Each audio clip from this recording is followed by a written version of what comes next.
Hello students, कैसे हो आप सब? कैसे हो आप सब? Good morning to all students, कैसे हो आप सब? ऐसे गुड मॉर्निंग तो बहुत टाइम पहले ही हो गई थी, तो good morning to all students, कैसे हो आप सब? कैसे हो? मैं आपका स्वागत करती हूँ वाईफाई स्टडी पे। मेरा नाम है प्रिया चौधरी और हम पढ़ने वाले हैं साइंस। तो जैसे कि आप सभी जानते हैं कि आज साइंस का लाइव टेस्ट है, एक साइंस का स्पेशल सेशन है, तो ये सब बातें हम पढ़ेंगे, बहुत सारी बातें हम जानेंगे। लेकिन उसके लिए सबसे पहले आपका एक thought, make your self the best. अपने आप को सबसे बेहतरीन बनाइए, ताकि ताकि दुनिया ये बोले कि मुझे उसके जैसा बनना है। Make your self the best, ये आज का कोट आपका। ठीक है, चलिए अब आगे बढ़ते हैं। जी हाँ, तो आज आपके साइंस के एमसीक्यू है। Welcome to family. बिल्कुल। Good morning, good morning. चलिए, good morning, very good morning सभी स्टूडेंट्स को। सबसे पहली बात तो मैं आप लोगों को ये बता देती हूँ कि मेरा पूरा नाम जो है प्रिया चौधरी है। ठीक है, अगर आप CHO वाला नहीं, ठीक है, क्योंकि अगर आप मुझे अन अकेडमी पे ढूंढोगे तो मुझे इस नाम से आपको अन अकेडमी पे ढूंढना है। किस नाम से? इस नाम से आपको अन अकेडमी पे मुझे ढूंढना है। तो ये मेरा नाम है जिस नाम से आपको अन अकेडमी पे ढूंढना है, प्रिया चौधरी के नाम से। दूसरी चीज मैं आपको बताना चाहती हूँ यहाँ पे, आप मेरा अन अकेडमी पे स्पेशल क्लास ले सकते हो, जो कि 1 जून से शुरू हो जाएगा। 1 जून से मेरा स्पेशल क्लास शुरू हो जाएगा। ठीक है, और 10% डिस्काउंट पाने के लिए आप लोग मेरा कोड यूज कर सकते हो। और मेरा जो कोड है वो है प्रिया 08। प्रिया 08 मेरा कोड है। ठीक है, चलिए, गुड मॉर्निंग। सूरज वर्मा कह सकते हो। चलिए अब आगे बढ़ते हैं। ओके, राम अवतार, आर अवतार। चलिए अब बढ़ रहे हैं। सबसे पहले आज हम पढ़ने वाले हैं science. You know very well कि हम लोग साइंस पढ़ने वाले हैं। साइंस में हम पढ़ने वाले हैं साइंस के एमसीक्यू। बहुत ही अच्छे एमसीक्यू है। एमसीक्यू को स्टार्ट करने से पहले सभी लोग आप एक काम कीजिए, प्लीज जितना जल्दी हो सके शेयर कर दीजिए, क्योंकि सबसे पहला क्वेश्चन सबसे अच्छा क्वेश्चन है। 4 ऑप्शन है, चारों ऑप्शन को समझाएंगे। बहुत सारे बच्चे कहते हैं क्वेश्चन को पास करवाए, तो अगर 20 क्वेश्चन भी करवाते हैं मल्टीप्लाई 4, 80 क्वेश्चन एक बार में हो जाते हैं, क्योंकि उन 4 आंसर्स को हम सॉल्व कराते हैं। ठीक है, तो प्लीज जल्दी जल्दी से ma'am. Thank you so much Utkal. चलिए अब आगे बढ़ते हैं। साइंस बाय प्रिया मैम, ये मेरा टेलीग्राम चैनल है जहां पे आप लोग पीडीएफ पा सकते हैं किसी भी क्लास की जो कि मैं लेती हूँ। मेरा शेड्यूल आपके पास में मंडे तक पहुंच जाएगा। मंडे मेरा शेड्यूल पूरा का पूरा मिल जाएगा। तो सबसे पहला क्वेश्चन आपके सामने, the law that give a qualitative definition of force is. नियम जो बल की योग्यता की परिभाषा देता है वह क्या है? न्यूटन का दूसरा नियम, ठीक है, न्यूटन का पहला नियम, या न्यूटन का तीसरा नियम, या लॉ ऑफ ग्रेविटेशन? बताइए, जल्दी बताइए। Thank you so much Yogendra. Sound बढ़िया है मैम, बढ़ाइए थोड़ा सा मैम। ओके, साउंड बढ़ा दिया मैंने थोड़ा सा। साउंड अब मैंने बढ़ा दिया, लीजिए, साउंड बढ़ गया। साउंड कम है, आवाज कम आ रही है, अब ठीक है। तो पहले क्वेश्चन में मैंने ये बोला कि जो क्वांटिटेटिव डेफिनेशन होती है फोर्स की, वो कौन सा नियम देता है? सेकंड नियम देता है, फर्स्ट लॉ देता है, थर्ड लॉ देता है, ग्रेविटेशन देता है। यानी बल की योग्यता की परिभाषा जो है वो कौन सा नियम देता है आपका भाई? दूसरा, ठीक है, पहला या तीसरा? दूसरा। बहुत सारे बच्चे बोल रहे हैं दूसरा। ठीक है, अब साउंड सही आ रही है? अब साउंड परफेक्ट है? मेरे हिसाब से परफेक्ट होनी चाहिए। चलिए अब हम आगे बढ़ते हैं। Second second second second second second, first first first, third कोई भी नहीं बोलेगा। देखिए, सबसे पहली बात तो मैं आप लोगों को इसके बारे में कुछ बताना चाहती हूँ। पहली बात तो न्यूटन के फर्स्ट लॉ ने ही न्यूटन के फर्स्ट लॉ ने ही क्या दिया था? डेफिनेशन दी थी। किसकी? किसकी डेफिनेशन दी थी? ऑब्वियस सी बात है, फोर्स की। इसने फोर्स की डेफिनेशन दी थी। अब कुछ बच्चे बोल रहे हैं कि मैम प्लीज आप गलत मत बोलो। ठीक है, आप परिभाषा गलत बोल रहे हो, तो मैं बच्चा आपका क्वेश्चन एक सही कर देती हूँ। देखिए ध्यान से, बात बिल्कुल सही है। न्यूटन के तीनों नियमों के बारे में, मतलब तीनों नियमों में ही, तीनों लॉ में ही फोर्स के बारे में बोला गया है। लेकिन कहाँ क्या बोला गया है? तो न्यूटन के फर्स्ट लॉ में सबसे पहली बार फोर्स के बारे में बताया था। अगर मैं बोलूँ तो मैकेनिक्स जो होता है, मोशन जो होता है, मोशन में सबसे पहली बार फोर्स के बारे में बताया ही गया फर्स्ट लॉ में था। ठीक है, सेकेंड लॉ में फोर्स का फॉर्मूला मिला था हमें, फोर्स का फॉर्मूला। ठीक है, बल का सूत्र मिला था बच्चे, ये क्वेश्चन आता है कि बल का सूत्र किस नियम से मिलता है। बल का सूत्र मिला था हमें F equal to M A. ठीक है, तो जल्दी जल्दी प्लीज जल्दी जल्दी शेयर कर दीजिए, फटाफट गाइस शेयर कीजिए। ठीक है, और थर्ड लॉ में हुआ था हमारा एक्शन रिएक्शन, क्रिया और प्रतिक्रिया। इसमें हमें ये पता चला था कि अगर हम कोई बल लगाते हैं तो वो विपरीत दिशा में हमें मिल सकता है। If we apply any force then it will come in opposite direction. अगर हम कोई फोर्स अप्लाई करते हैं तो वो अपोजिट डायरेक्शन में हमें मिलेगा और बराबर मिलेगा। ठीक है, तो एक्शन और रिएक्शन तो लॉ का नाम है ये, लेकिन इससे इसकी परिभाषा भी मिलती है। ठीक है, सेकेंड लॉ, फर्स्ट लॉ का नाम Galileo law. Galileo law, Galileo का नियम। अब कुछ बच्चे बोलेंगे हिंदी, तो ये रहा गैलीलियो का नियम। और इसे लॉ ऑफ इनर्शिया भी बोलते हैं। एक इनर्शिया अलग होता है, ये है लॉ, लॉ ऑफ इनर्शिया। ये फर्स्ट लॉ का नाम है, जड़त्व का नियम। ठीक है, जड़त्व का नियम। और सेकंड लॉ का एक नाम बता देती हूँ, जो कि मैं हमेशा जब पढ़ाती थी ऑफलाइन तब मैं बोलती थी कि बहुत कम बच्चे ऐसे जो आज तक इस चीज का आंसर दे पाए। तो रियल्स लॉ, रियल्स लॉ, इसको वैसे मोमेंटम या फोर्स लॉ भी बोलते थे। रियल्स लॉ, वास्तविकता का नियम, वास्तविकता का नियम इसका नाम है, वास्तविकता का नियम।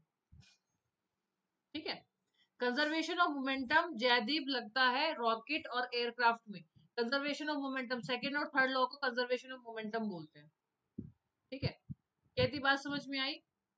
चलिए अब आगे बढ़ते हैं। और ग्रेविटेशन क्या था, लॉ ऑफ ग्रेविटेशन क्या था, तो मैं आपको बता देती हूँ। लॉ ऑफ ग्रेविटेशन में ये बताया गया था कि किन्हीं भी दो चीजों के बीच में लगने वाला बल क्या होगा।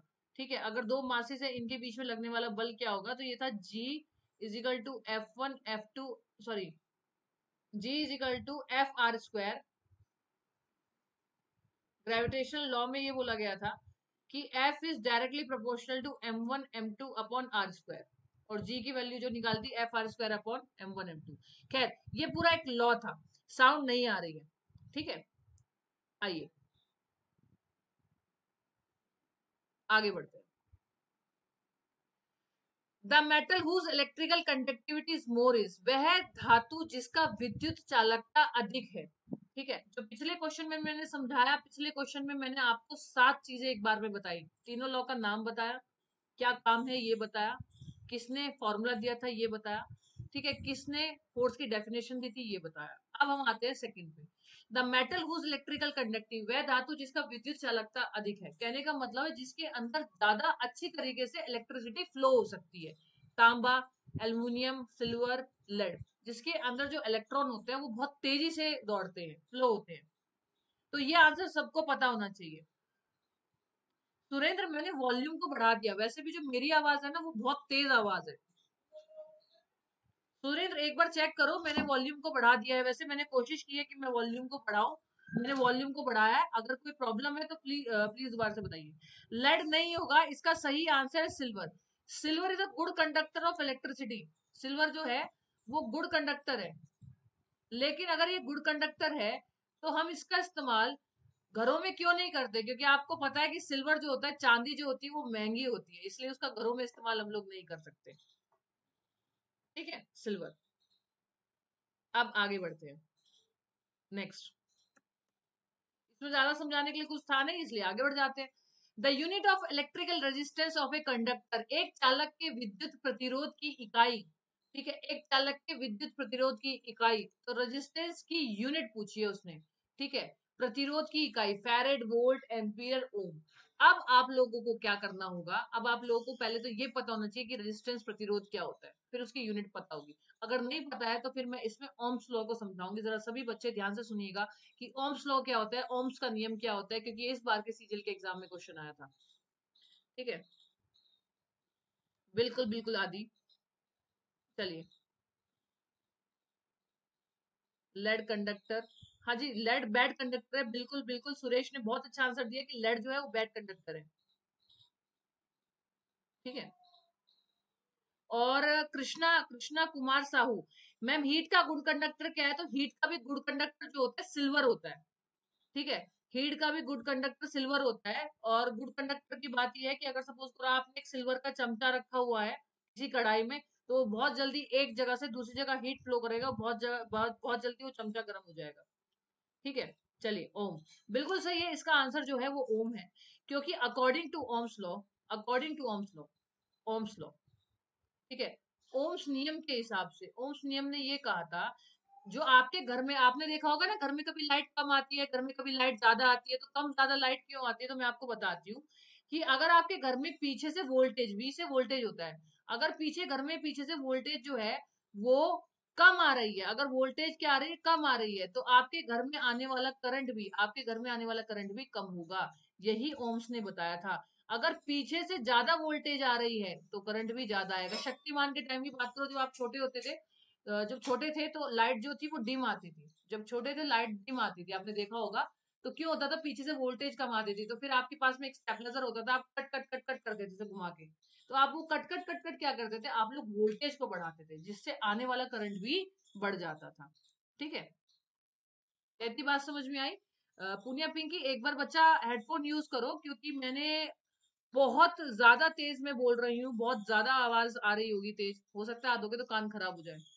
ठीक है, चलिए, कहती बात समझ में आई। और बच्चा जब इस साइन को हटाते हैं तो एक कांस्टेंट आता है, v equal to I R. तो r इजिकल टू होता है v अपॉन आई, और इसकी यूनिट होती है ओम। ओम, ओम क्या यूनिट होती है, ओम होती है। दूसरी बात मैं आप लोगों को बताती हूँ कि अगर आपसे कोई पूछे कि रेजिस्टेंस का सिंबल क्या होता है, तो इसको सिंबल ऐसे लगाया जाता है, ये ऐसे, ये ऐसे और ये ऐसे, ये सिंबल होता है इसका। ठीक है, तो ये रेजिस्टेंस होता है, इसको प्रतिरोध बोलते हैं। प्रतिरोध जो है वो ज्यादा करंट को घर में आने से रोकता है, रेजिस्टेंस। ठीक है, अगर घर में ज्यादा करंट आने से रोकना है तो रेजिस्टेंस का इस्तेमाल किया जाता है। ठीक है, चलिए अब आगे।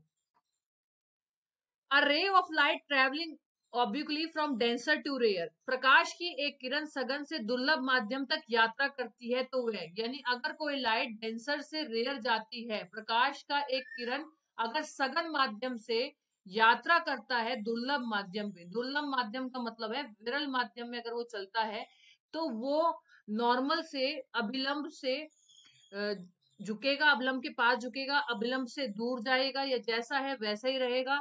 ठीक है, या फिर इनमें से कोई नहीं, बताइए। करंट पीछे से आने का मतलब है कि बिजली घर में से, इलेक्ट्रिसिटी हाउस में से। चलिए, थैंक यू सुरेश। ठीक है, नो मैंने आपको बता दिया। चलिए नुपुर कुमारी, थैंक यू सो मच। ठीक है, इतनी बात समझ में आई। बैंड सवे, अच्छा सबसे पहली बात तो आपको पता होना चाहिए डेंसर और रेयर क्या है, तभी तो आप इस क्वेश्चन को कर पाओगे। तो इस क्वेश्चन के लिए मुझे एक लेनी पड़ेगी extra sheet. Can I use extra sheet, क्या मैं एक्स्ट्रा शीट लेके समझा सकती हूँ? तो मैं एक्स्ट्रा शीट लेके आपको समझाती हूँ। बच्चों, एक मीडियम होता है डेंसर, सघन, ये क्वेश्चन बहुत महत्वपूर्ण है। और एक मीडियम होता है रेयर, ठीक है, विरल। तो इसमें क्या होता है, विरल माध्यम जो होता है वो हल्का होता है, और डेंसर मीडियम जो होता है वो भारी होता है। बहुत आज एक महत्वपूर्ण इंपॉर्टेंट ट्रिक पढ़ाने वाली हूँ, तो जरा ध्यान से सुनिएगा सभी ट्रिक्स को। तो बच्चों, अगर आपका कोई माध्यम डेंसर से रेयर जाए, डेंसर टू रेयर जाए, ठीक है, अगर आपको कोई माध्यम सघन से विरल जाए तो क्या होगा? बच्चों, सघन से विरल जाने का मतलब क्या होगा? जो बच्चे पहली बार साइंस पढ़ रहे हैं उनके लिए भी बहुत जरूरी है। जिन बच्चों ने आंसर दिया उन्होंने बहुत अच्छा दिया है आंसर। ठीक है, ये अभिलंब होता है। ठीक है, और ये कोई ग्लास है, ठीक है, ये ग्लास है, सपोज करो ये ग्लास है, या ये प्लेन लेंस है, ट्रांसपेरेंट चीज है। इसमें से जब आने वाली लाइट होती है आई, आने वाली लाइट होती है आई, ये होगी आई। तो जब ये दूर जाएगी तो ये होता है बच्चों अभिलंब, इस अभिलंब से दूर जाएगी पास आएगी, ये क्वेश्चन होता है। और जब रेयर टू डेंसर होगा तो क्या होगा? ठीक है, आपसे बस यही पूछा जाता है कि पास आएगी दूर जाएगी। भाई भारी से हल्के में जाएगी तो पास जाएगी या दूर जाएगी, बस आपसे यही पूछा जाता है। तो बस आपको क्वेश्चन को देख के ही बता देना है। कैसे बता देना है, देखो मैं आपको एक ट्रिक बताती हूँ। डी आर, डी आर का मतलब हो गया डॉक्टर, डी आर का मतलब हो गया डॉक्टर। तो डॉक्टर से हमेशा क्या जाता है इंसान? दूर जाता है, तो डॉक्टर से दूर। तो जब भी कोई लाइट डेंसर से रेयर जाएगी, सघन से विरल जाएगी, भारी माध्यम से हल्के माध्यम में जाएगी, तो वो दूर जाएगी, अवे जाएगी। और जब भी कोई लाइट हल्के से हल्के माध्यम से भारी माध्यम में जाएगी, तो वो अभिलंब के पास जाएगी, वो अभिलंब के पास जाएगी, पास।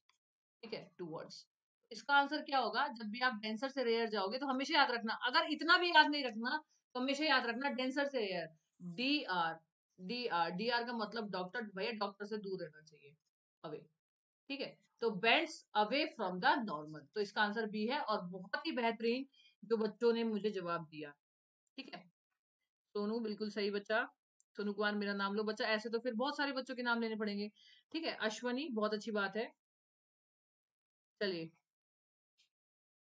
विरल से सगन जाएगी तो पास आएगी, बिल्कुल संदीप। ठीक है, इतनी देर में कितने क्वेश्चन हो जाते हैं। सविता इट्स योर चॉइस, कोई बात नहीं। What is view through an electron microscope? Electron microscope से क्या देखा जाता है? एक इलेक्ट्रॉन माइक्रोस्कोप के माध्यम से क्या देखा जाता है? अच्छा, मैं आपको बताती हूँ, आप लोगों ने ना माइक्रोस्कोप सुना होगा, इलेक्ट्रॉन माइक्रोस्कोप का मतलब होता है इलेक्ट्रिक माइक्रोस्कोप। ठीक है, इलेक्ट्रिक माइक्रोस्कोप। ये इलेक्ट्रिक माइक्रोस्कोप किस लिए इस्तेमाल किया जाता है? भाई इलेक्ट्रॉन्स को देखने के लिए, एलिमेंट्री पार्टिकल को देखने के लिए, ठीक है, प्राथमिक कणों को देखने के लिए, या बैक्टीरिया वायरस को देखने के लिए, या इंसान के पेट के अंदर देखने के लिए, या आंखों को देखने के लिए? तो बताइए।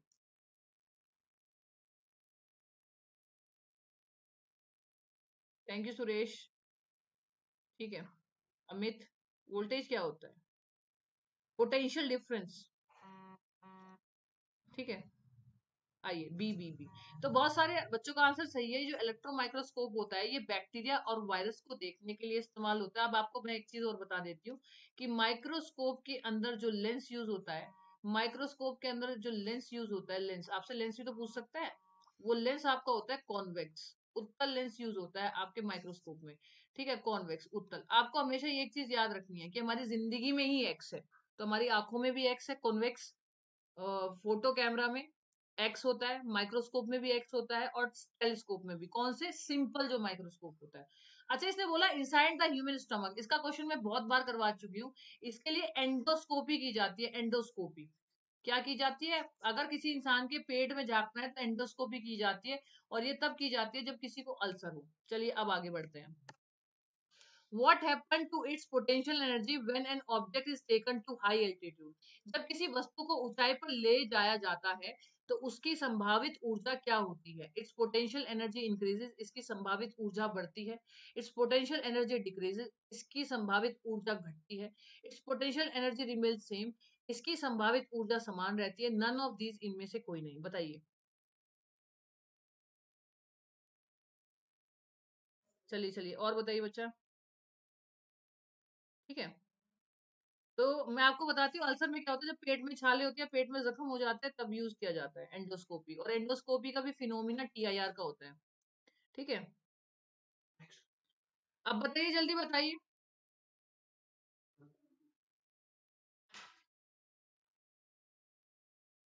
देखिए, सबसे पहली बात तो एल्टीट्यूड का मतलब क्या होता है? एल्टीट्यूड का मतलब होता है हाइट। देखिए, आप ना कभी कभी ऐसा बोलोगे कि मैम पोटेंशियल और काइनेटिक एनर्जी का तो क्वेश्चन करवाया था, पोटेंशियल एनर्जी और काइनेटिक एनर्जी का क्वेश्चन करवाती हूँ।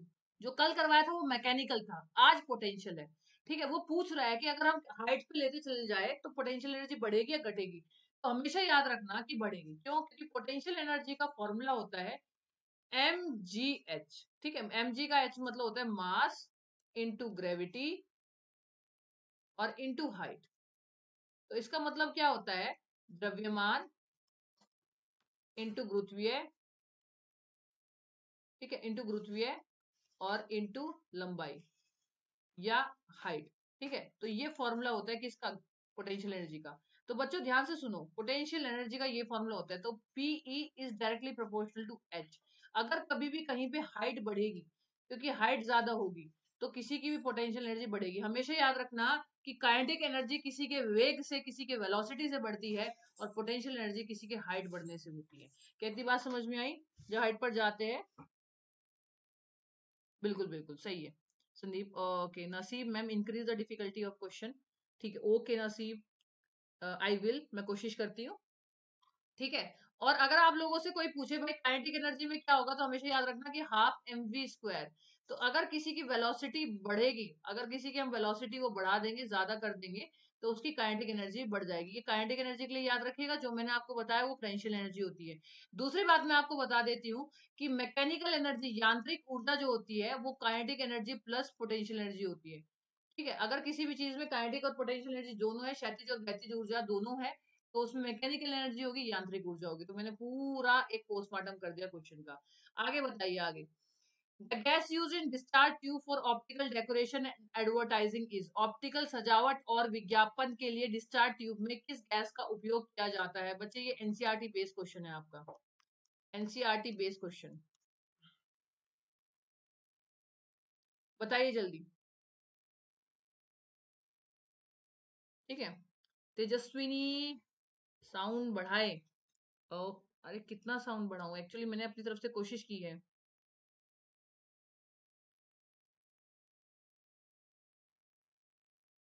ठीक है, अगर आवाज कम आ रही है तो आप ईयरफोन यूज कर लो। ठीक है, आइए। मैम साउंड प्रॉब्लम हो रहा है, साउंड प्रॉब्लम क्यों हो रहा है भाई? साउंड तो ज्यादा आनी चाहिए। चलिए कोई नहीं। ठीक है, डी डी डी बिल्कुल सही, इसका आंसर डी है। ठीक है, क्योंकि नियॉन को एडवर्टाइजिंग गैस के नाम से जानता है, एडवर्टाइजिंग। जैसे मैं अभी एडवर्टाइज कर रही हूँ, किस चीज का एडवर्टाइज कर रही हूँ? देखो मैं अपने टेलीग्राम चैनल का एडवर्टाइज कर रही हूँ। देखो मैं अपने टेलीग्राम चैनल का एडवर्टाइज कर रही हूँ, साइंस बाय प्रिया मैम। तो यहाँ पे जो बल्ब है वो येलो कलर का बल्ब है, तो इसके अंदर कौन सी गैस भरी हुई है? नियॉन गैस भरी हुई है। तो मैं आपको बताती हूँ, जैसा बल्ब मैं आपको अभी दिखा रही हूँ, बिल्कुल इसी बल्ब की मैं आपको बात बता रही हूँ। ये जो बल्ब होता है, ये एडवर्टाइजिंग के लिए, डेकोरेशन के लिए, आप कहीं बहुत अच्छी जगह रेस्टोरेंट में या क्लब्स में जाते हो, खाना खाते हो, तो वहां पे आज भी डेकोरेशन के लिए कुछ इस टाइप के बल्ब यूज किए जाते हैं, जो कि मैंने आपको एरो लगा के दिखाया। ये एडवर्टाइजिंग बल्ब होता है। पहले क्या किया जाता था? पहले डिजिटल बल्ब नहीं होते थे, डिजिटल बोर्ड नहीं होते थे, लाइटिंग्स नहीं होती थी। तो पहले अपने बोर्ड के ऊपर ये येलो कलर का, पीले रंग का बल्ब लगाया जाता था, और ये पीले रंग का बल्ब एडवर्टाइज करने में मदद करता था। ठीक है, तो इसके अंदर जो गैस बढ़ती है वो नियॉन होती थी। अब अगर आपसे कोई बोले फ्लोरोसेंट ट्यूब में क्या होती थी, ट्यूब लाइट में या ट्यूब्स में कौन सी वो होती थी? अगर मैं बात करूं ट्यूब्स की, तो ट्यूब्स में कौन सी होती है? तो ट्यूब्स में होती है आर्गन। हमेशा याद रखना, आर्गन। और नियॉन जो है वो एक नोबल गैस है, ये भी याद रखना, नोबल गैस। आर्गन और नियॉन नोबल गैस होती है। ठीक है, साउंड ठीक नहीं आ रही है, volume is very low. Okay, सभी बच्चे बोल रहे हैं वॉल्यूम इज वेरी लो, तो आई विल ट्राई। वॉल्यूम पता नहीं क्यों लो आ रही है इतनी। अभी ठीक है? स्पीकर वेरी लो, अभी ठीक है?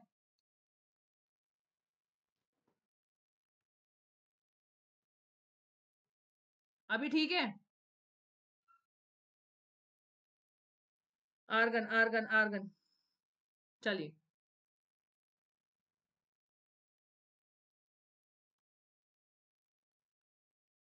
अब आगे बढ़ते हैं। चलिए, आवाज ठीक आ रही है अब? मेरे हिसाब से अच्छी आ रही होगी। Next, the total internal reflection can take place when light travels from, जब प्रकाश डैश में गमन करता है तो पूर्ण आंतरिक परावर्तन कब होता है? बताइए, बताइए।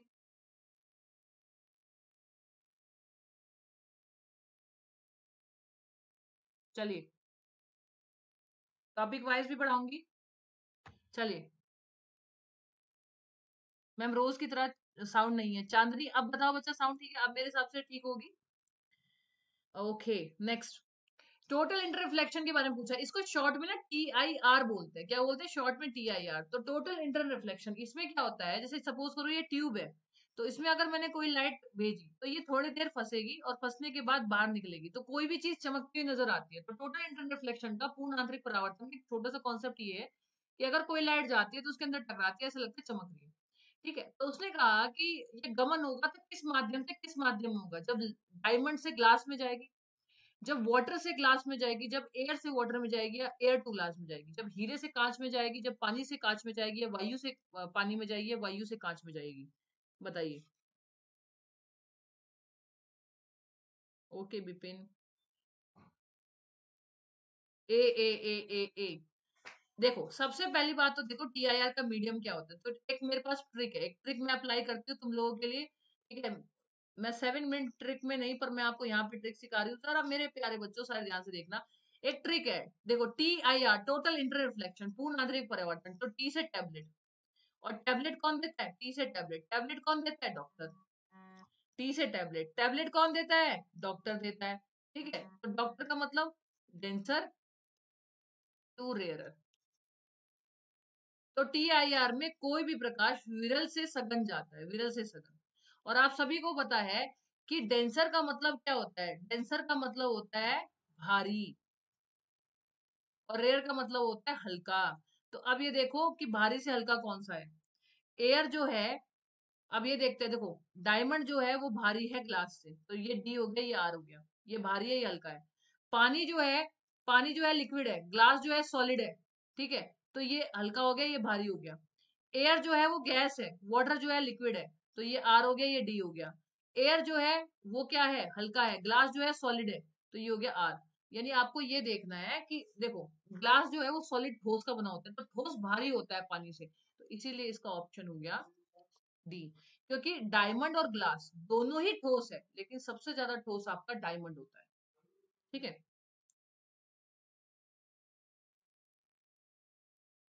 चलिए आगे बढ़ते हैं। ए, डन, बहुत ही बेहतरीन, बहुत ही परफेक्ट। अगर जितने बच्चों ने मुझे इसका आंसर दिया है ना, वो वाकई में उनकी तैयारी बहुत अच्छी है। देखिए, what is the principle, what principle law explains the working of hydraulic brakes in automobiles? Automobile में हाइड्रोलिक ब्रेक के कार्य को कौन सिद्ध करता है, कानून स्पष्ट करता है? बर्नौली, पॉइसन, पास्कल, आर्किमिडीज, बताइए। हाँ, when light goes denser to rare आदि, बिल्कुल तभी टीआर होता है। मैम 11 बजे मैथ्स की क्लास है। सुष्मिता जी, सैटरडे संडे ना टाइम चेंज होता रहता है, इसीलिए मेरी क्लास लग गई। तो ऐसा कुछ नहीं है कि मैं उनकी जगह ले रही हूँ, वो नॉर्मली जो उनका टाइम टेबल होगा वो उसी जगह क्लास लेंगे। ठीक है, आइए। तो हाइड्रोलिक ब्रेक का सिद्धांत कौन करता है? हाँ, ऑप्टिकल फाइबर में भी यही होता है, आपके तारों का टिमटिमाना ये नहीं होता, अपवर्तन होता है। आपके रेनबो का भी यही होता है।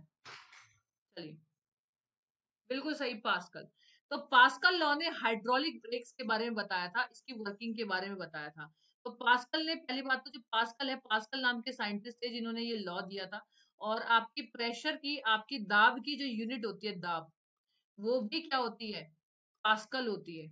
और भी होती है, पर पास्कल होती है। पास्कल इसलिए होती है, जैसे फोर्स की, बल की यूनिट न्यूटन होती है, क्योंकि न्यूटन ने बल दिया था। इसी तरह से दाब जो दिया था वो पास्कल ने दिया था, इसलिए पास्कल इसकी यूनिट है। पास्कल के नियम में, पास्कल के नियम ने ये कहा था अपने, पास्कल के नियम में उसने ये कहा था कि जो प्रेशर होगा, प्रेशर होगा, exert, exert equal everywhere, equal everywhere, जिसको हिंदी में हम बोलेंगे कि जो दाब है, दाब हर जगह समान होगा, ये उसने बोला था।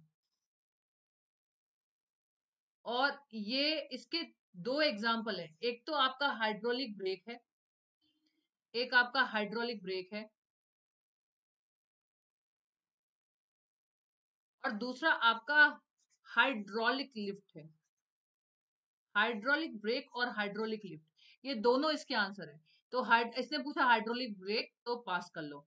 ठीक है, बर्नौली, बर्नौली का मैं आपको बता देती हूँ, आपकी गाड़ी का शीशा आगे का झुका हुआ क्यों होता है, पहाड़ों के जो घर होते हैं वो इस तरह के क्यों होते हैं, ऐसे करके। ठीक है, और प्लेन कैसे उड़ता है, ये सब बर्नौली ने बताया था। आर्किमिडीज ने ये बताया था कि कब कोई चीज डूबेगी, कब कोई चीज तैरेगी, या किसी भी चीज के तैरने का क्या कारण होता है, या कब, जब कोई भी चीज, जैसे आप स्विमिंग पूल में कूद गए तो आपके बॉडी का वजन क्या होगा, वेट क्या होगा, ये सब आर्किमिडीज ने बताया था। ठीक है, आइए। रोमानिया, मैम सारे लॉ के एग्जाम्पल बता दीजिए। बच्चे, बर्नौली का मैंने आपको बता दिया और आर्किमिडीज का बता दिया। आगे चल के ना बर्नौली और आर्किमिडीज के मैं क्वेश्चन लेके आऊंगी, और आर्किमिडीज का क्वेश्चन लेके आऊंगी। आपसे एक न्यूमेरिकल पूछा जाता है कि अगर कोई इंसान पानी के अंदर है, तो जब वो पानी के अंदर नहीं था तो उसका वेट ये था, पानी का वजन ये है, अब वो पानी के अंदर है तो उसका वजन क्या होगा। तो इस तरह के क्वेश्चन आते हैं आर्किमिडीज पे न्यूमेरिकल के, मैं आपको बताऊंगी। Vitamin B9 is also called, vitamin B9 को भी कहा जाता है folic acid, citric acid, hydrochloric acid, या बायोटीन, बताइए, बताइए। Vitamin B9। और मुझे आप ये भी बताइएगा विटामिन B9 की बीमारियां क्या होती है। मैम आपकी क्लास कब कब होती है? नितेश, आप मेरी क्लास कब कब होती है जानने के लिए जुड़िए साइंस बाय प्रिया मैम के टेलीग्राम चैनल पे। ठीक है, ये मेरा टेलीग्राम चैनल है। और दूसरी बात ये है कि मेरे शेड्यूल जो है मंडे से डिफरेंट हो जाते हैं, सैटरडे संडे अलग होते हैं, तो आपको पूरा शेड्यूल मिल जाएगा, मेरी स्पेशल क्लासेस कब होगी मिल जाएगा। और जिन लोगों को अनअकैडमी का कोर्स खरीदना है वो यूज कोड प्रिया08 कोड यूज कर सकते हैं, जिससे उन्हें 10% का डिस्काउंट होगा और मेरा आपको कोर्स भी मिल जाएगा। फॉलिक एसिड, बच्चे ध्यान से देखिएगा, फॉलिक एसिड होता है, क्या होता है? गलत बता रहे, कुछ बच्चे बायोटीन बता रहे, कुछ बच्चे फॉलिक एसिड बता रहे हैं। ठीक है, तो देखिए B9 का नाम क्या है, B9 विटामिन का, बहुत बेहतरीन, आज मजा आ गया पढ़ने में। आज सुबह जब मैंने पढ़ाई थी क्लासेस 8 बजे वाईफाई स्टूडियो पे, वहां पे भी MCQ करवाए थे, वहां पे भी बहुत मजा आया था, और यहाँ पे भी बहुत मजा आया पढ़ाने में। अच्छा, बायोटीन किसका होता है? बायोटीन किसका होता है, कोई बताएगा बायोटीन किसका होता है? बिल्कुल सही, बायोटीन जो विटामिन होता है वो विटामिन होता है B7। बिल्कुल सही। देखिए, सबसे पहली बात तो इसका आंसर जो है वो है डी। इसका आंसर डी इसलिए है क्योंकि बायोटीन जो है विटामिन B9 का नाम है। पहली बात तो ये हो गई। ठीक है, दूसरी बात ये हो गई कि फॉलिक एसिड जो है, ठीक है, सॉरी वो यहाँ लिख दिया B9 मैंने, इधर B9 जो है वो फॉलिक एसिड उसका नाम है, मतलब फॉलिक एसिड का नाम है B9, ये नेम है। और बायोटीन जो नेम है वो है B7 का। ठीक है, जिन बच्चों के बाल सफेद होते हैं या बाल झड़ते हैं, ठीक है, बाल झड़ते हैं तो वो विटामिन ई खाए। विटामिन ई भी बाल झड़ने से रोकने में मदद करता है, लेकिन जिन बच्चों के बाल सफेद हो रहे हैं बहुत एज से पहले, तो वो लोग बायोटीन विटामिन खाए, ये बाल सफेद होने के मतलब सफेद होने से रोकता है। ठीक है, फॉलिक एसिड विटामिन B9 का नाम है। अगर इसकी कमी हो जाए तो इंसान को एनीमिया हो जाता है। एनीमिया में क्या होता है, खून की कमी हो जाती है, रक्त की कमी हो जाती है, रक्त की कमी। ठीक है, लेस ब्लड। ठीक है, लेस हीमोग्लोबिन भी हम बोल सकते हैं, लेस ब्लड या लेस हीमोग्लोबिन। दूसरी बात है, सिट्रिक एसिड जो होता है वो खट्टे फलों में पाया जाता है, खट्टे फल। ठीक है, सिट्रस फ्रूट। और हाइड्रोक्लोरिक एसिड नॉर्मली एक एसिड है जो यूज होता है। ठीक है, हाँ, फॉलिक किसका होता है फिर? हाँ, वो कर दिया मैंने, रोमानिया वो मैंने कर दिया। फॉलिक B9 का होता है, बायोटीन B7 होता है। जिनका एज से पहले बाल सफेद हो रहे हैं वो बायोटीन विटामिन खाए। ठीक है, चलिए, यदि बात समझ में आई, अब आगे। ठीक है, तो उज्जवल कुमारी बता तो दिया मैंने आंसर, फॉलिक, फॉलिक एसिड। ठीक है, चलिए आगे बढ़ते हैं। अगार अगार इज प्रिपेयर्ड फ्रॉम, अगार अगार किससे तैयार किया जाता है? एल्गी से, लीचिन से, फंगी से, या बैरोफाइटा से?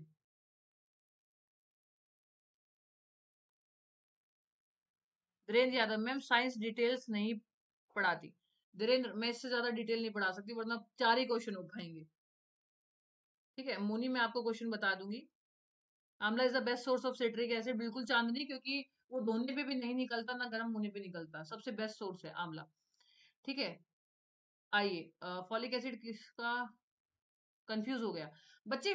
विटामिन B9 में फॉलिक एसिड होता है, और फॉलिक एसिड की अगर कमी हो जाए, विटामिन B9 की कमी हो जाए तो एनीमिया हो जाता है।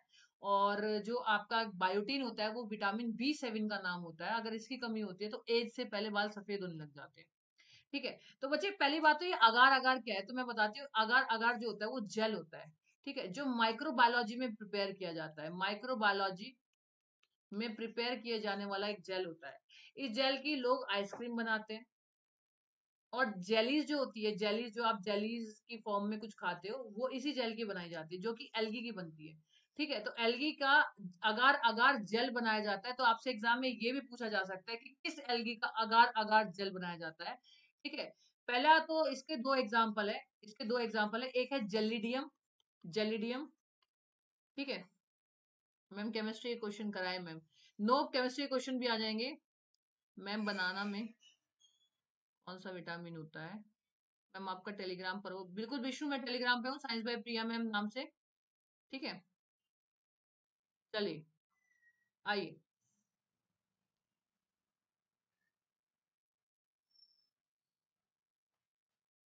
यस, जलेडियम और गैलेक्स्पेक्टम, गैलेक्स्पेक्टम, जेलिडियम और गैलेक्स्पेक्टम।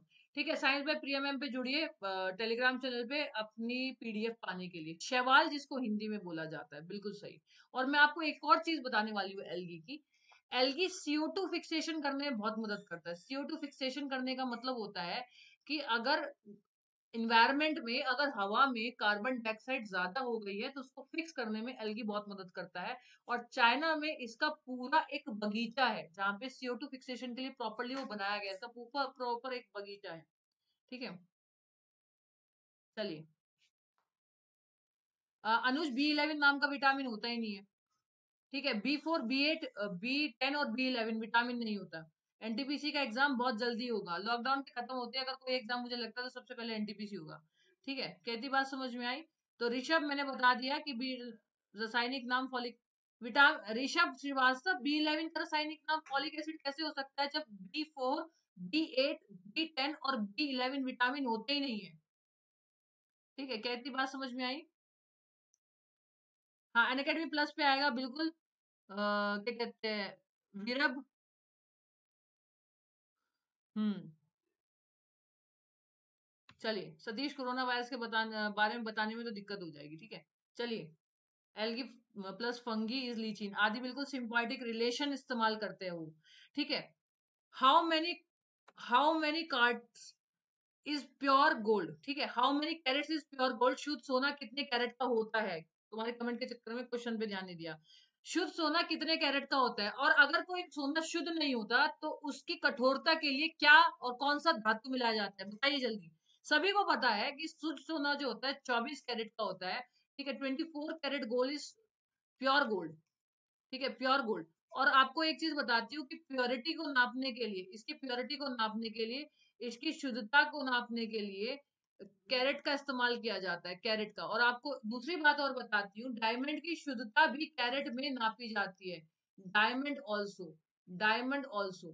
ठीक है, दूसरी बात है कि हम लोग जो सोना यूज करते हैं वो 23 और 24 कैरेट का सोना होता है। तो सॉरी, 22 और 23 कैरेट का सोना होता है। इसके अंदर तांबे की मिलावट की जाती है। ठीक है, तांबा मिलाया जाता है, तांबा। ठीक है, तांबा कॉपर किसके लिए? ठोस करने के लिए, ताकि सोना क्या हो सके, ठोस हो सके, सॉलिड बन सके थोड़ा सा। तो इसीलिए हम मिलावट करते हैं तांबे की। बहुत आसान क्वेश्चन दिया था ये मैंने। ठीक है। बच्चा 1 जून से शुरू होने वाला है पर मेरा कोर्स एसएससी में आएगा। ठीक है, कहती बात समझ में आई?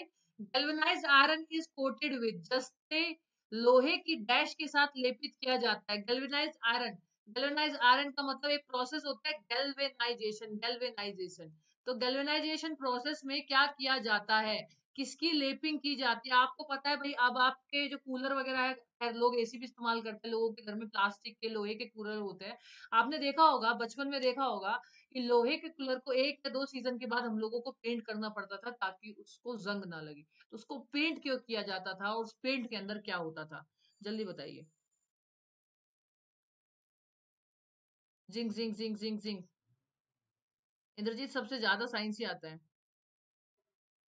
आइए, चलिए, ध्यान से सुनिए, इसका आंसर जो है वो जिंक है। गैल्वेनाइजेशन एक प्रोसेस होता है जिसमें कोटिंग ऑफ जिंक की जाती है, कोटिंग ऑफ जिंक की जाती है। जिंक की कोटिंग की जाती है, परत चढ़ाई जाती है। ठीक है, ये लेपित किया जाता है, आप ये भी बोल सकते हो लेपित किया जाता है। ठीक है, जिंक को लेपित किया जाता है। और आप जो पेंट करते थे कूलर के ऊपर, उसके अंदर भी जिंक होता था, ताकि जो आपका लोहा है उसको जंग ना लगे। लेपित किया जाता है जिंक से, किससे? जस्ते से। ठीक है, जैसे सपोज करो ये रॉड है, तो इसके ऊपर जिंक की लेपिंग की जाएगी। ठीक है, किसकी? जिंक की, जस्ते की। चलिए आगे। Which enzyme can catalyse the conversion of glucose to ethanol? कौन सा एंजाइम ग्लूकोज को इथेनॉल में परिवर्तित कर सकता है? मतलब अगर ग्लूकोज को एथेनॉल बोलूं या इथाइल अल्कोहल बोलूं, शराब बनाने की प्रक्रिया भी यही होती है। जल्दी बताइए। शराब बनाने की प्रक्रिया भी यही होती है। मैं वॉल्यूम बढ़ाए, रेलवे मंत्री। ठीक है, एंड मेड गैल्वेनाइज्ड पाइप, बिल्कुल सही है। ठीक है, चंदन। ओके, आगे से कर देंगे। हाँ बिल्कुल अभिषेक, क्योंकि उससे मॉइस्चर नहीं होता। ठीक है। कुमार जितेंद्र, बच्चे क्लास का टाइमिंग आज का तो ये था, मंडे से शेड्यूल आ जाएगा और मंडे से आपको शेड्यूल मिल जाएगा, पूरे मंथ का एक शेड्यूल हो जाएगा, एक फिक्स टाइम हो जाएगा। ठीक है, जाइमेज, बिल्कुल सही बोला। जो जाइमेज होता है वो मदद करता है ग्लूकोज को।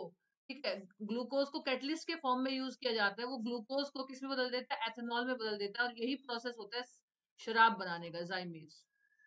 ठीक है, तो जाइमेज यूज होता है, एज अ एंजाइम यूज होता है, जाइमेज एंजाइम यूज होता है, जो ग्लूकोज को इथेनॉल में बदल देता है। ये कार्बोहाइड्रेट का एक प्रोडक्ट होता है, जैसे ग्लूकोज को, माल्टेज नहीं होगा, वो फ्रूट के लिए होता है। ठीक है, माल्टेज नहीं होगा। चलिए अब आगे। Pair of ribs found in man, मानव शरीर में पसलियां कितने जोड़े में होती है? ये बहुत बार पूछे जाने वाले क्वेश्चन है, जल्दी जल्दी बताइए, फटाफट बताइए। कुछ क्वेश्चन का कभी कभी एक्सप्लेनेशन देने की जरूरत नहीं होती, जैसे नॉर्मली रिब्स मैंने पूछ लिया या कौन सा एंजाइम पूछ लिया, जहां होती है वहां मैं पूरा एक्सप्लेन कर देती हूँ। ठीक है। हाँ शैलेंद्र बिल्कुल सही बताया, maltase break down maltose to glucose. ठीक है, आइए। फर्मेंटेशन प्रोसेस, पीयूष बिल्कुल सही बोला, फर्मेंटेशन प्रोसेस होता है। ठीक है, जाइमेज का इस्तेमाल किया जाता है और शराब इसी प्रोसेस से बनाई जाती है। सौरभ टाइम बढ़ा दूं क्लास का? चलिए। Pair of ribs found in man, मानव शरीर में पसलियों के कितने जोड़े होते हैं? 12, 10, 14, 11, बताइए।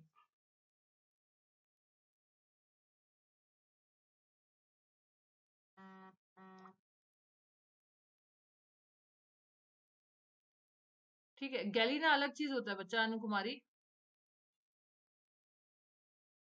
12, 12, 12, बिल्कुल सही। 12 जो रिब्स होती है, ठीक है, 12 इन पेयर होती है, 12 इन पेयर। ठीक है, जोड़ों में 12, जोड़ों में 12। तो ये हो जाएगी 12 मल्टीप्लाई बाय 2, अगर टोटल बोलो तो 24 होती है। ठीक है, ये कैसे होती है ध्यान से सुनना। आपको पता होगा कि आपकी रिब्स यूं करके यूं घुमा के होती है ना, ऐसे घूमी हुई होती है, क्योंकि आगे देखो, आगे चेस्ट में और पीछे कमर में, तो इस तरह से ये 24 होती है। ठीक है, तो ये हो गया 1, 2, 3, 4, 5, 6। ठीक है, 1, 2, 3, 4, 5, 6। ठीक है, और ये 6 ऐसे करके, और 6 पीछे की तरफ की होती है, केज लाइक होती है। बहुत सही आंसर जिन बच्चों ने 12 बताया है। दूसरी बात मैं आपको बता देती हूँ कि आपकी छठी पसली से लेके, सेकंड पसली से लेके, ओ सॉरी, दूसरी पसली से लेके छठी पसली के बीच में, दूसरी पसली से लेके छठी पसली के बीच में आपका दिल होता है। ये हमेशा याद रखिएगा, दूसरी पसली से लेके छठी पसली के बीच में दिल होता है आपका। और आपका जो फेफड़ा होता है, अगर मैं लंग्स की बात करूं, अगर सपोज करूं मैं लंग्स की बात करूं, तो आपका जो फेफड़ा होता है, आपका लेफ्ट वाला फेफड़ा छोटा होता है, मतलब मोस्टली लोगों का दिल लेफ्ट में होता है, कोई कोई ऐसा होता है जिसका दिल राइट में होता है। तो लेफ्ट फेफड़ा छोटा होता है, कम होता है साइज में, क्यों? क्योंकि उसके हिस्से में दिल आ जाता है। ठीक है, तो दिल की वजह से उसका साइज छोटा होता है। संजय जल्दी। बायो से कम क्वेश्चन दिए मैंने आज, कल मैंने पूरा फिजिक्स रखा था। ठीक है, चलिए। White light passes from one medium to another medium, the physical quantity that remain unchanged. जब प्रकाश एक माध्यम से दूसरे माध्यम से गुजरता है तो डैश भौतिक मात्रा अपवर्तित रहती है, यानी ऐसी चीज जो चेंज नहीं होती कभी भी। Velocity, wavelength, frequency, none of this. वेग, तरंग दैर्ध्य, आवर्ती, इनमें से कोई नहीं। ये बहुत अच्छा क्वेश्चन है, बहुत इंपॉर्टेंट क्वेश्चन है। ये बहुत इंपॉर्टेंट क्वेश्चन है, मोस्ट इंपॉर्टेंट है, ये ध्यान देना। ये किसी भी रूप में रिपीट हो सकते हैं मैम। सेकंड से सिक्स के बीच में हर्ट होता है। हाँ, विभेंद्र मैंने सही बताया, वीरभद्र। ठीक है, उज्ज्वला कुमारी।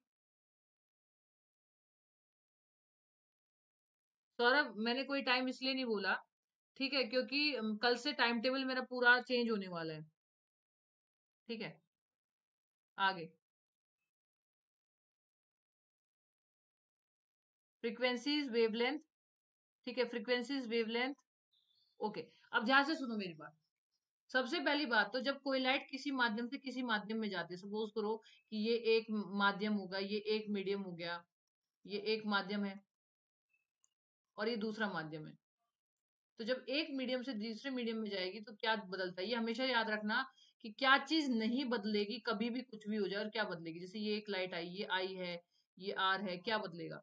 तो हमेशा याद रखना कि वेग जो है वो चेंज होगा, वेलोसिटी हमेशा बदलेगी, उसका तरंग दैर्घ्य भी बदलेगा, और ये हमेशा सेम रहेगा। ये तीन चीजें होती है जब लाइट किसी माध्यम से किसी माध्यम में जाती है, तो उसमें हमेशा उसका वेग बदलता है, उसकी वेवलेंथ बदलती है, तरंग दैर्घ्य बदलता है, वेलोसिटी बदलती है, लेकिन फ्रीक्वेंसी जो है वो हमेशा सेम रहेगी। और फ्रीक्वेंसी जो होती है वो एक सेकंड में कितनी बार कंपन पैदा हुई, वाइब्रेशन इन 1 सेकंड को फ्रीक्वेंसी बोलते हैं, और ये होता है 1/t। और इसकी जो यूनिट होती है, इसकी जो इकाई होती है, इसकी इकाई होती है हर्ट्स। ठीक है, इसकी इकाई होती है हर्ट्स, और दूसरी इसकी इकाई होती है सेकंड-1। ठीक है, हर्ट्स नाम के साइंटिस्ट ने इसको दिया था, HZ के नाम से भी ये जाना जाता है। ठीक है, तो फ्रीक्वेंसी जो होती है वो हमेशा सेम रहती है। फ्रीक्वेंसी का फॉर्मूला भी बता दिया, फ्रीक्वेंसी की यूनिट भी बता दी मैंने। ठीक है, और उसकी दूसरी यूनिट भी बता दी मैंने। ठीक है, ठीक है, फ्रीक्वेंसी फ्रीक्वेंसी, चलिए आगे, अब आगे बढ़ते हैं। वेवलेंथ हमेशा चेंज होगी, और वेवलेंथ चेंज होगी, लेंथ चेंज होगी, तो उसकी वेलोसिटी वेग भी चेंज होगा, फ्रीक्वेंसी सेम रहेगी। ये क्वेश्चन हमेशा याद रखना है। हाइड्रोफाइटा क्या होता है? हाइड्रोफाइटा क्या है? एक्वेटिक प्लांट है, जलीय पौधे हैं, प्लांट की डिसीज होती है, पौधों की बीमारी होती है, रूटलेस प्लांट होते हैं, जड़ रहित पौधे होते हैं, या ऑर्गेनिज्म फाउंड इन सी, समुद्र में पाया गया जीव। बताइए, जल्दी बताइए, फटाफट बताइए, फटाफट। ठीक है, Krishna 50 hertz use in India, हाँ, क्योंकि 20 से 20 हजार हर्ट्ज तक हम सुन सकते हैं। ठीक है, जल्दी, ठीक है संजय, जल्दी बताऊंगी। हाँ, ओम प्रकाश कह सकते हो।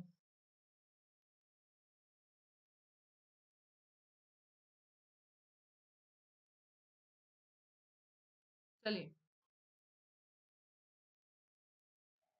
आनंद, जब हम मतलब जो हम लोग टेली कम्युनिकेशन में इस्तेमाल करेंगे, तो क्या है कि नॉर्मली फ्रीक्वेंसी सेम रहेगी, लेकिन उसको मॉड्यूल कर सकते हैं, frequency modulator use frequency changing. लेकिन आप यूज कर रहे हो किसी डिवाइस का फ्रीक्वेंसी मॉड्यूलेटर, आप कम्युनिकेशन सिस्टम में, जब कम्युनिकेशन सिस्टम में फ्रीक्वेंसी मॉड्यूलर मॉड्यूलेटर का यूज सबसे ज्यादा समझाया जाता है। ठीक है, अब आगे, ए बिल्कुल सही। बच्चे, हाइड्रोफाइटा वो पौधे होते हैं जो पानी में पाए जाते हैं। ठीक है, पानी में पाए जाने वाले पौधे हाइड्रोफाइटा होते हैं। क्या होते हैं? हाइड्रोफाइटा, जो पानी में पाए जाते हैं। ठीक है, हमेशा याद रखना। ठीक है, तो इसमें गड़बड़ आप ये कर सकते थे कि ऑर्गेनिज फाउंड इन सी, ऐसे समुद्र में पाए जाने वाले जीव नहीं, ऐसे प्लांट्स, वो पौधे जो किस में पाए जाते हैं? जल में। कहने का मतलब एक्वेटिक है, समुद्र वगैरह में, पानी वगैरह में उगने वाले पौधों को हाइड्रोफाइटा बोलते हैं। ठीक है, सौरभ, इसमें ऑप्शन डिस्कस करवाने वाला नहीं था, तो इसलिए नहीं किया।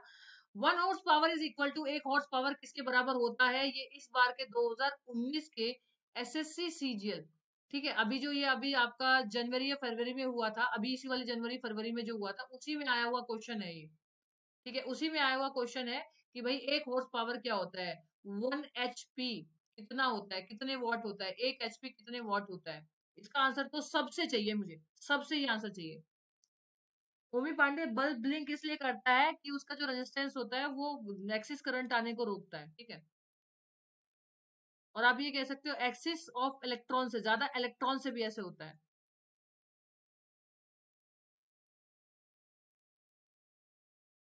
मैक्सिमम वेवलेंथ होगा, मैक्सिमम वेवलेंथ रेड कलर की होती है। हाँ, तो इसका जो सही आंसर है वो है 746 वॉट। क्या है? 746 वॉट। कुछ बच्चों ने गलत आंसर दिया, जानबूझ के गलत किया, सच में गलत दिया है। 746 वॉट बच्चों, इस बार के 2019 के एसएससी सीजीएल का ये क्वेश्चन था, और करीबन शायद ये क्वेश्चन था मेरे हिसाब से मार्च में, मार्च का क्वेश्चन है ये, मार्च में हुआ था, 8 या 9 मार्च के शिफ्ट का ये क्वेश्चन है। ठीक है, तो इसका आंसर डी है, बिल्कुल सही। मुझे आपसे आंसर चाहिए था, सभी बच्चों ने बहुत आंसर, अच्छा आंसर दिया। Next question, the gas use for artificial fruit ripening for green fruits, हरे फल को कृत्रिम फल बनाने के लिए उपयोग किए जाने वाली गैस कौन सी होती है? बताइए, एथिलीन, एसिटिलीन, इथेन या मीथेन? बताइए, एथिलीन, एसिटिलीन, इथेन या मीथेन? ये क्वेश्चन मैंने जानबूझ के रखा हुआ है, क्योंकि बहुत सारे बच्चों का मैं समझ रही हूँ कि एक आंसर आने वाला है, और वो आंसर मैं बताऊंगी फिर क्यों आ रहा है। ठीक है, बताइए।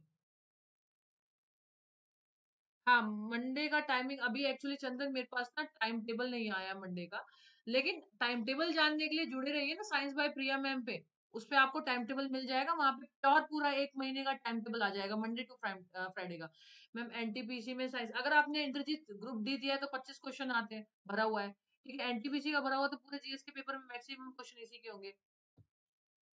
ठीक है, बच्चे बोल रहे ज्यादा हार्ड क्वेश्चन करो, बेटा अब ये तो नहीं है कि एनडीए क्वेश्चन डालने लग जाओ। ठीक है, कुछ बच्चे एसिटिलीन बोल रहे हैं, कुछ बच्चे इथिलाइन बोल रहे हैं। ठीक है, मैंने यही बोला है कि एसिटिलीन और इथिलाइन। ठीक है बच्चे, एसिटिलीन नहीं, इथाइलीन होगा, इथाइलीन। क्यों होगा इथाइलीन? क्योंकि इथाइलीन को कोई भी हरा, जो क्या कहते हैं, फल होता है, उसको पकाने के लिए इस्तेमाल किए जाने वाला जो प्रोडक्ट होता है, जो तत्व होता है, जो गैस इस्तेमाल की जाती है, वो एथिलीन होती है। और इसकी जगह अगर ये इस्तेमाल नहीं करना, तो इसकी जगह हम एक और गैस इस्तेमाल कर सकते हैं, उसका नाम है कैल्शियम कार्बाइड। कैल्शियम कार्बाइड का भी इस्तेमाल कर सकते हैं, लेकिन जब कैल्शियम कार्बाइड का इस्तेमाल करते हैं तो वो एक गैस रिलीज करती है, एक गैस रिलीज करती है, और उस गैस रिलीज करने वाले का नाम है एसिटिलीन। अब ध्यान से सुनना, वैसे हम किसी भी फल को पकाने के लिए इथाइलिन का इस्तेमाल करते हैं, ठीक है, लेकिन अगर हम कैल्शियम कार्बाइड का इस्तेमाल करते हैं तो वो एक गैस रिलीज करती है, एसिटिलीन।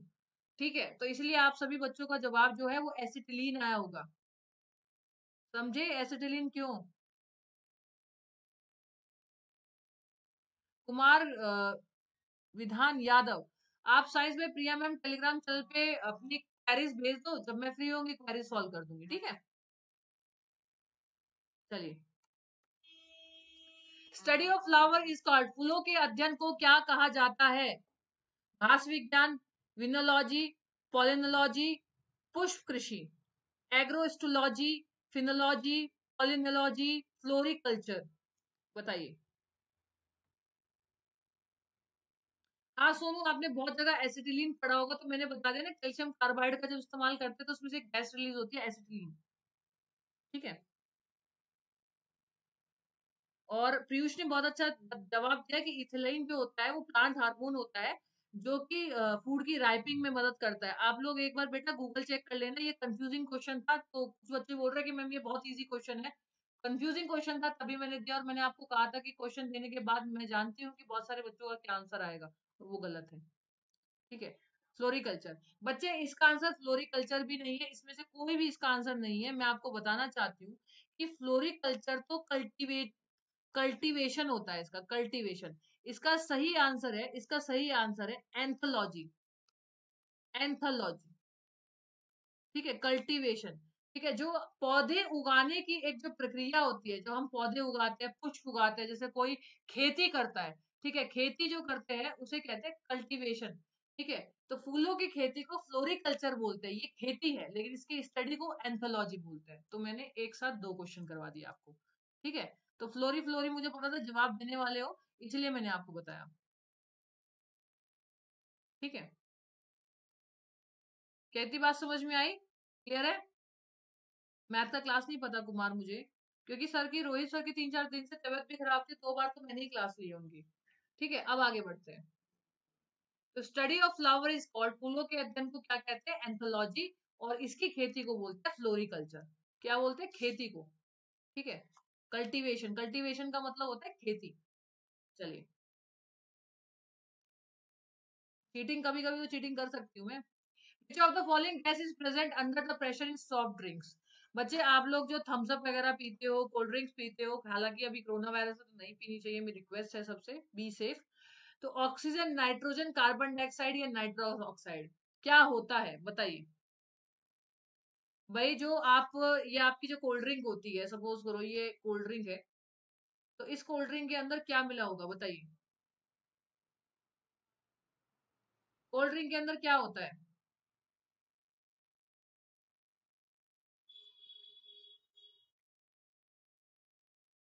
अच्छा, उसके बुलबुले भी बनते हैं।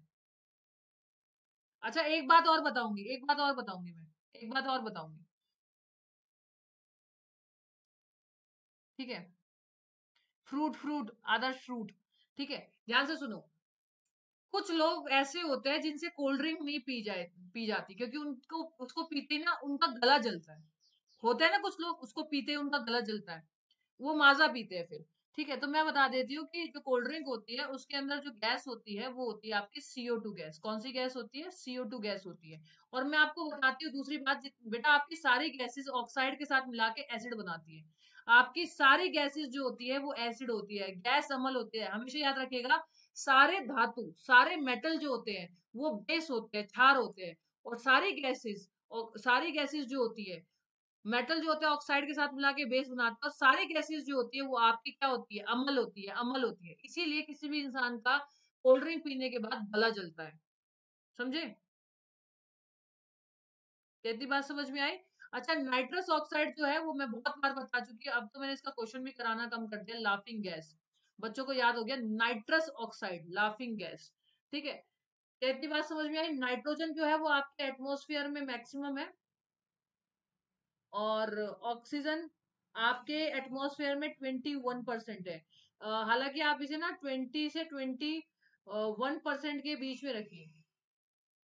20.4 और 5 है अकॉर्डिंग टू द एनसीईआरटी। चलिए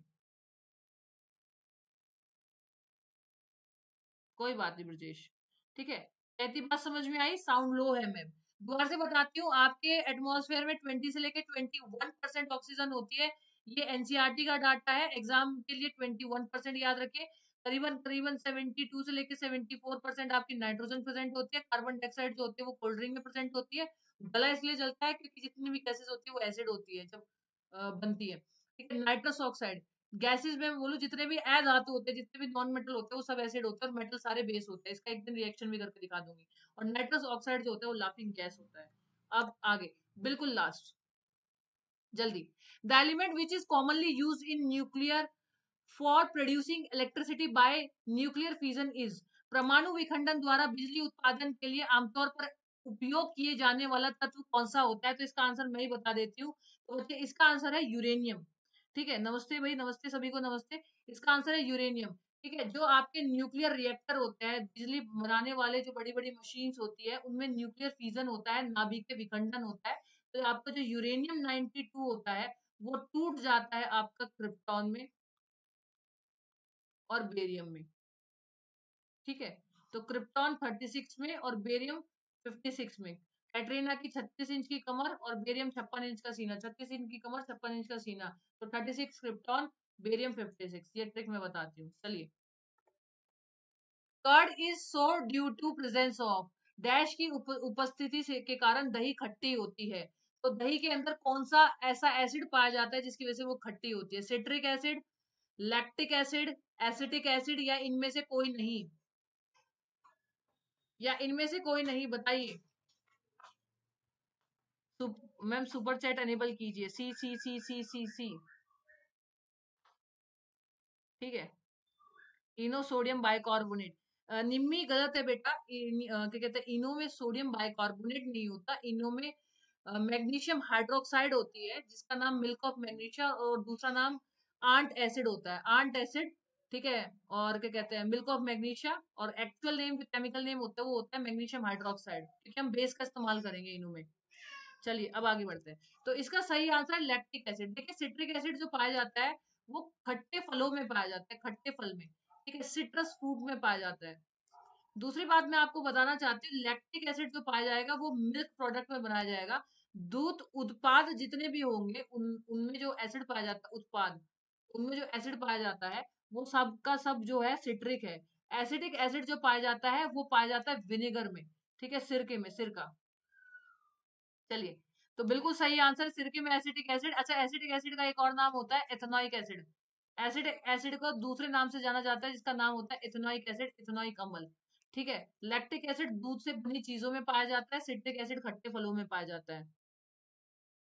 ठीक है, चलिए।